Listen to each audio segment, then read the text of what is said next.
تو رب رب ہو کے قسمیں کر رہا ہے، اور قسمیں بھی گھوڑوں کی اداؤں کی۔ تو انسان کے کان کھڑے ہو گئے کہ ہمارا رب ہم سے کیا فرمانا چاہتا ہے کہ قسموں پہ قسمیں کی جا رہی ہیں اور گھوڑوں کی اداؤں کی قسمیں کی جا رہی ہیں۔ تو جواب آیا ان الانسان لربہ لکنود، بے شک انسان اپنے رب کا بہت ناشکر ہے۔ یہاں تھوڑی سی توجہ آپ کی چاہوں گا کہ گھوڑوں کی قسمیں کی گئی، گھوڑوں کی اداؤں کی قسمیں کی گئی اور انسان کی مذمت کی گئی۔ یا اللہ، انسان کو ناشکرہ کہنا ہی تھا تو کسی اور موقع پہ کہہ لیا جاتا۔ ایک طرف گھوڑوں کی قسمیں، ایک طرف گھوڑوں کی اداؤں کی قسمیں، ایک طرف گھوڑوں کے سینوں سے نکلنے والی آواز بھی پیاری لگے، ایک طرف گھوڑوں کے پاؤں سے اڑنے والے غبار کے ذرے بھی اچھے لگے، ایک طرف گھوڑوں کے پاؤں سے لگی ہوئی کھریوں کے ٹکرانے سے نکلتے ہوئے شرارے بھی اچھے لگے، اور دوسری جانب انسان کو ناشکرہ کہا۔ تو انسان کو ناشکرہ کہنا تھا تو کسی اور موقع پہ فرما دیا ہوتا، لیکن انسان کو ناشکرہ گھوڑے کی قسمیں کر کے کہا تو کہا یہی تو بتلانا چاہتا ہوں، اگر میرے رسول سے نسبت رکھیں تو ذات کے گھوڑے بھی ہوں تو وہ بھی پیارے لگے، اور اگر نسبت نہ رکھیں تو انسانیت نہیں ہے، اور وہ انسان ہونے کے باوجود اولئک کل انعام بل ہم اضل، کہا وہ چوپائے ہیں، چوپایوں سے بھی بدتر ہیں۔ اس لیے عزت اگر پانا چاہتے ہو تو میرے محبوب کی چوکھٹ پہ آ جاؤ، میرے محبوب سے نسبت ہوگی تو پھر تم جیسے بھی ہوگے تو تم عزت کی مسند پہ بیٹھو۔ ابو لہب کو ابو لہب کیوں کہتے تھے؟ کہتے ہیں کہ اس کا رنگ شعلے کی طرح چمکتا تھا، قریشی النسب تھا، ہاشمی النسل تھا، اس وجہ سے اس کا رنگ شعلے کی طرح چمکتا تھا۔ ابو لہب اس لیے کہہ دیتے ابو لہب، لیکن ذلت کے گڑھے میں گر گیا اس لیے کہ نسبت میرے رسول سے نہ قائم ہو سکی، اور دوسری جانب رنگ کالا ہے، ہونٹ موٹے ہیں، ذات کا حبشی ہے، لیکن ممبروں میں بھی آج تذکرے بلال حبشی کے ہیں اور محرابوں میں بھی تذکرے بلال حبشی کے ہیں۔ تو یہاں ذات نہیں دیکھی جاتی، یہاں دیکھا جاتا ہے میرے رسول سے نسبت کس کی ہے۔ اقبال یہ کس کے عشق کا فیض عام ہے، رومی فنا ہوا حبشی کو دوام ہے۔ میں اس بڑے مجمع میں اگر آپ سے پوچھوں کہ جب میرے حضور تشریف لائے تھے تو اس زمانے کے کیسر کا نام کیا تھا، تو شاید اس دور کے کیسر کا نام آپ نہ بتا سکیں۔ کسی کا تاریخ کا تازہ مطالعہ ہو تو وہ کوئی اس وقت اسے نام ذہن میں ہو تو وہ ایک الگ بات ہے، لیکن مجموعی طور پہ اس دور کے کیسر کا نام کسی کو نہیں آتا ہو۔ میں اگر پوچھوں کہ جب میرے حضور آئے تھے اس دور کے خاقان کا نام کیا تھا، اس دور کی طاقت تھی، لیکن آج اس دور کے خاقان کا نام کسی کو نہیں آتا ہوگا۔ میں پوچھتا ہوں جب میرے حضور تشریف لائے تھے تو اس دور کے کسرا کا نام کیا تھا، اس دور کا اوباما تھا، لیکن آج کسی کو اس دور کے کسرا کا نام نہیں آتا ہوگا۔ اور میں اگر اس مجلس میں موجود سب سے کم عمر کے بچے سے پوچھوں کہ میرے حضور کے مؤذن کا نام کیا تھا تو وہ سر اٹھا کے بلال حبشی کا نام لے گا یا نہیں لے گا؟ تو پھر جو نسبت رسول سے رکھ لے، تعلق حضور سے رکھ لے، تو پھر رب اسے مرنے نہیں دیتا، اس کا ذکر مٹنے نہیں دیتا، ورنہ نام بھی باقی نہیں رہتا۔ تو انسان کو ناشکرہ گھوڑوں کے وصف بیان کرنے کے بعد کہا گیا کہ اگر میرے رسول سے نسبت رکھتے ہوں تو ذات کے گھوڑے بھی ہوں تو وہ بھی محبوب ہیں، اور اگر نسبت نہ رکھتا ہو تو ہاشمی النسب بھی ہو، قریشی النسب بھی ہو، اور رنگ انگارے کی طرح چمکتا کیوں نہ ہو، مکے کا سردار کیوں نہ ہو، اللہ اسے پرے کا کی حیثیت نہیں دیتا، اس لیے کہ اس کی نسبت میرے رسول کے ساتھ نہیں ہے۔ تو رب لوگوں کو دیکھتا ہے محبوب کی نسبت کے حوالے سے، جس کی نسبت محبوب سے جڑی ہے، جس کا تعلق حضور سے جڑا ہے، تو اللہ تعالیٰ اس کو سر بلند کر دیتا ہے، چاہے وہ ذات کا گھوڑا ہی کیوں نہ ہو، وہ ذات کا اونٹ ہی کیوں نہ ہو، بلکہ نبی سے نسبت ہو جائے تو ذات کی چیوٹی ہی کیوں نہ ہو، بلکہ نبی سے نسبت رکھنے والے ولیوں سے نسبت ہو جائے ذات کا کتا بھی کیوں نہ ہو، تو رب کو وہ بھی پیارا لگتا ہے۔ اور اس کی ادائیں قرآن میں اللہ بیان کرتا ہے تو جو سب کچھ نبی پہ وار دیتے ہیں تو ان کی شان و عظمت کا عالم کیا ہوگا۔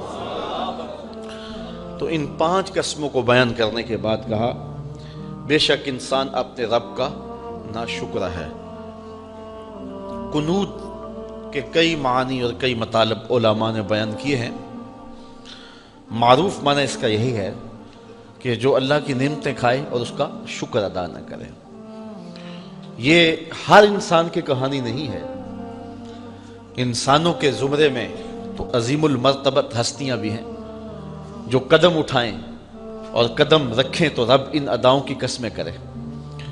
یہاں وہ بد نصیب انسان ہیں جو اپنے رب کی نعمتیں کھائیں اور اس کا شکر ادا نہ کریں۔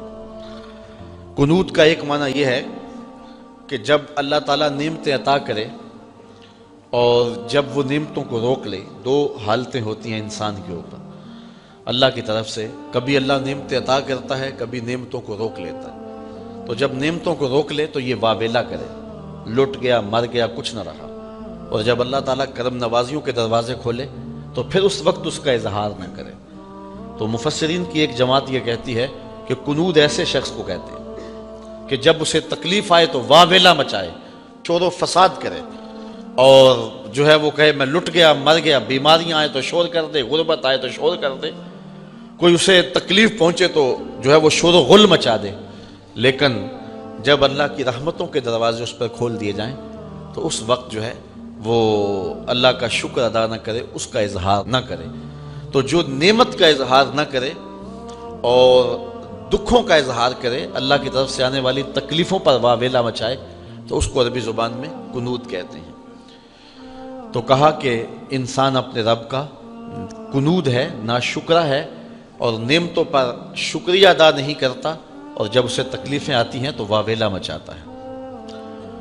قنوت کا ایک معنی یہ بھی علماء نے بیان کیا ہے، اہل لغت نے، کہ جو بخیل ہو، کنجوس ہو۔ اللہ تعالیٰ جب نعمتیں عطا کرے تو اس نعمت میں اوروں کو شریک کرنا چاہیے، ہمسایوں کو، رشتہ داروں کو، اعزاء و اقربا کو۔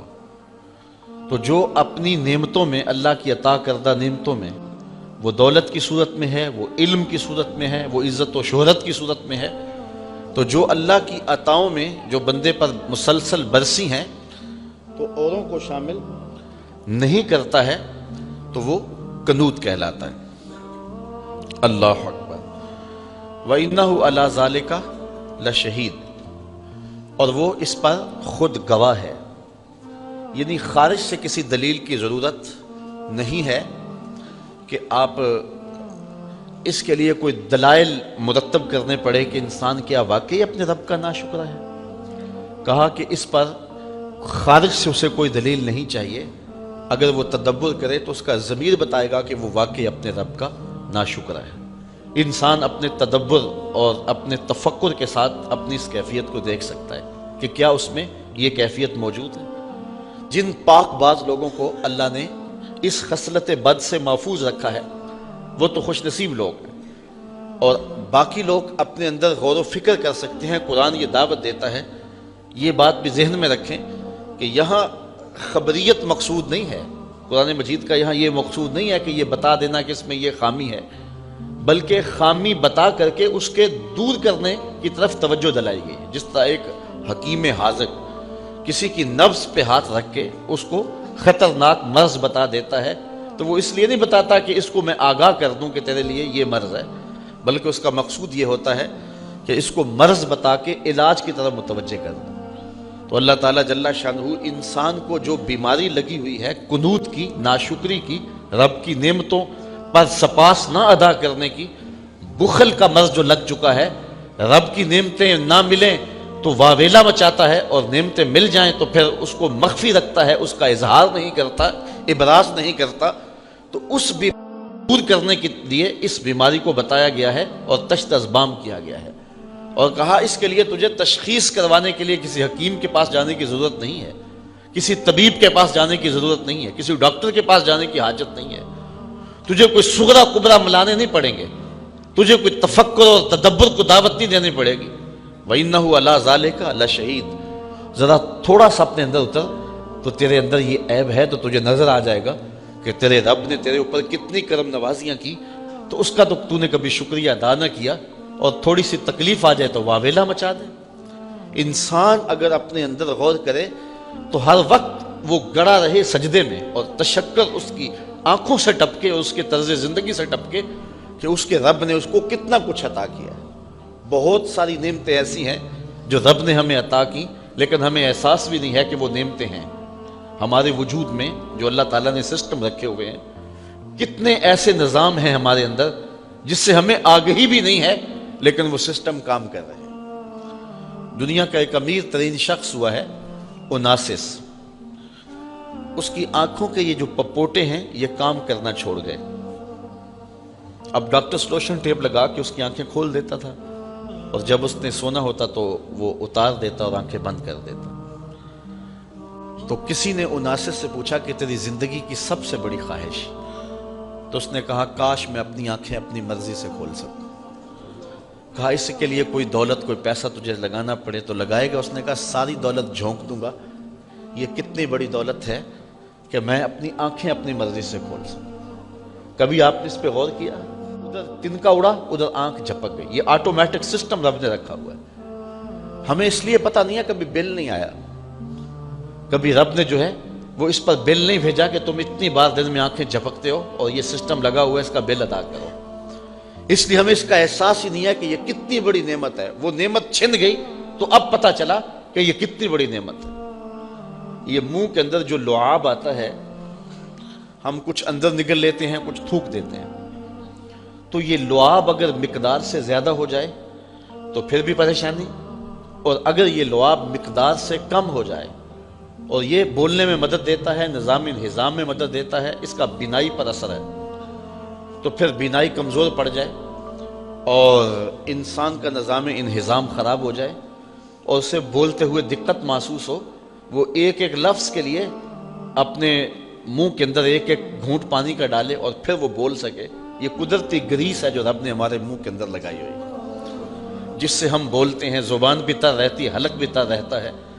تو ذرا کبھی اس پہ ہم نے غور کیا کہ یہ کتنا بڑا سسٹم ہے رب نے جو قدرتی لگایا ہے؟ جتنی مقدار ہمیں چاہیے اندر سے اتنی مقدار ہمیں مل رہی ہے۔ تو اس طرح آپ اپنے جسم پہ غور کرتے چلے جائیں، اپنے اعضائے بدنیہ پہ غور کرتے چلے جائیں۔ رب کی قدرتوں کا ایک نمونہ ہے حضرت انسان۔ آپ کھانا کھانے لگتے ہیں تو ذرا اس پہ غور کریں کہ کھانا جب کھانے لگتے ہیں تو سب سے پہلے اس کو آنکھیں دیکھتی ہیں، تاکہ اس میں کوئی کیڑا مکوڑا تو نہیں ہے، کوئی اس کے اندر ایسی شے تو نہیں ہے، کوئی غلاظت تو نہیں ہے۔ دوسرا مرحلہ ہاتھ چھوتے ہیں اس کو، کہ اگر زیادہ گرم ہو یا زیادہ ٹھنڈا ہو تو پھر ہاتھ دوسرا فیصلہ دیتے ہیں، پھر اس کے بعد اس کو منہ کے قریب لاتے ہیں۔ تو قدرت نے جو سونگھنے کی قوت ہے وہ منہ کے قریب رکھی ہے، کہ اگر وہ بدبودار ہو وہ آپ کا ناک بتا دے کہ اس کو نہیں کھانا۔ پھر اس کے بعد آپ نے زبان پہ رکھا، اگر وہ لذیذ نہیں ہے یا کڑوا ہے یا بد ذائقہ ہے تو زبان کہتے ہیں یہیں سے اگل دو۔ پھر اس کے بعد دانتوں سے پیستے ہیں کہ اگر اس کے اندر کوئی پتھر آ گیا ہے، کوئی ایسی سخت چیز ہے تو وہ یہاں سے اگل دیں۔ پھر اس کے بعد حلق سے نیچے اترتا ہے۔ تو ایک لقمہ منہ تک جاتے ہوئے کتنے مراحل طے کرتا ہے۔ اب کانوں کی جگہ اگر ناک رکھ دیا جاتا اور ناک کی جگہ کان رکھ دیے جاتے تو بتاؤ کہ لقمہ جب اٹھاتے تو محسوس ہی نہ ہوتا کہ یہ جو ہے وہ خوشبودار ہے یا بدبودار ہے، تو باسی بھی لوگ نگل لیتے۔ تو لیکن قدرت نے ناک کو منہ کے قریب رکھا ہے اس لیے کہ اس کی ضرورت یہاں زیادہ تھی۔ تو ایک لقمے کے اٹھانے سے لے کر کے اس کو منہ تک لے جانے تک، پھر زبان پر رکھنے سے لے کر کے چبانے تک انسان کتنے مراحل سے گزرتا ہے۔ یہاں ایک جملہ اور کہنا چاہتا ہوں کہ رب نہیں چاہتا کہ اس کے پیٹ کے اندر کوئی غلط لقمہ چلا جائے۔ پہلے دیکھ لے غلاظت تو نہیں، پھر چھو لے زیادہ گرم تو نہیں، پھر سونگ لے بدبودار تو نہیں، پھر چکھ لے بد ذائقہ تو نہیں، پھر پیس لے کہ سخت تو نہیں ہے۔ جو رب یہ نہیں چاہتا کہ ایک لقمہ بھی غیر مناسب اس کے پیٹ میں چلا جائے، وہ رب کیسے چاہے گا کہ اس کے پیٹ میں حرام بھر جائے اور یہ جہنم کی آگ خریدتا رہے؟ تو اللہ تعالیٰ نے حضرت انسان کو یہ تدبر کے لیے سب کچھ دیا ہوا ہے، لیکن انسان ناشکر ہے اور وہ اپنے رب کی نعمتوں پر شکر ادا نہیں کرتا۔ وہ یہ سسٹم دیکھیں آنکھوں کا جو رب نے لگایا ہے، یہ کانوں کا سسٹم جو رب نے لگایا ہے۔ یار جس طرح کی ہمارے منہ میں زبان ہے، اس سے بڑی زبان تو گائے کے منہ میں ہے۔ اس سے تو بڑی زبان اونٹ کے منہ میں ہے، لیکن وہ معافی ضمیر کو نوکے زبان پہ نہیں لا سکتے، اور حضرت انسان جب بولتا ہے تو پھول جھڑتے چلے جاتے ہیں اور موتی گرتے چلے جاتے ہیں۔ انسان ذرا دیکھ، تیری نوکے زبان پہ نغمے کس نے رکھ دیے، اور تیرے کانوں کے اندر جو ہے وہ بجلیاں کس نے بھر دی، تیری آنکھوں کے اندر جو ہے وہ بصیرت اور بصارت کے اجالے کس نے رکھ دیے۔ تو انسان ذرا تدبر کرے، انسان ذرا غور کرے تو اپنے رب کا نافرمان نہیں ہو سکتا۔ لیکن جب یہ ان نعمتوں کے ہونے کے باوصف ان کا شکر ادا نہ کرے تو اللہ فرماتا مجھے تم اچھے نہیں لگتے، مجھے محبوب کے غلاموں کے گھوڑے اچھے لگتے ہیں۔ اور اب ان کی قسمیں کر کے انسان کو جھنجھوڑ رہا ہے کہ اگر تم اچھی راہوں کے مسافر بن جاؤ گے تو تم مجھے کیوں اچھے نہیں لگو گے، تمہیں تو میں نے اپنے دستے قدرت سے بنایا۔ حضرت انسان کو اللہ نے اپنے دستے قدرت سے بنایا ہے، اور یہ کائنات کا شاہکار ہے، پوری کائنات کا چرخ انسان کے گرد گھومتا ہے، اور پوری کائنات کا مقصود انسان ہے۔ اے تماشا گاہ عالم روئے تو کجا بہرے تماشا می روی، ساری کائنات اس کے گرد گھومتی ہے۔ تو اگر یہ اچھا نہ رہے تو پھر اس پہ غصہ بھی بڑا ہے، اور وہ غصہ دہکتی ہوئی آگ کی صورت میں، جہنم کی صورت میں نمودار ہوگا، اور اس کو وہاں ڈال دیا جائے گا۔ اور اگر یہ رب کی فرما برداری میں زندگی گزار دے، پھر رب اس کی اداؤں اور اس کے اندازے زندگی کی قسمیں کیا، اس کے گھوڑوں کی اداؤں کی قسمیں بھی کرے گا۔ تو یہاں عقل مندوں کے لیے سمجھنے کے لیے بہت کچھ ہے کہ انسان رب کا ناشکرہ نہ بنے، بلکہ رب کی نعمتوں پر اس کا شکر گزار ہو جائے۔ اور ارشاد فرمایا لئن شکرتم لازیدنکم، اگر تم رب کی نعمتوں کا شکریہ ادا کرو گے تو وہ تمہیں نعمتیں اور زیادہ عطا فرمائے گا۔ اس لیے جو حالت ہو بندے کی، اس پر ناشکری کا اظہار نہ کرے، بے صبری کا اظہار نہ کرے۔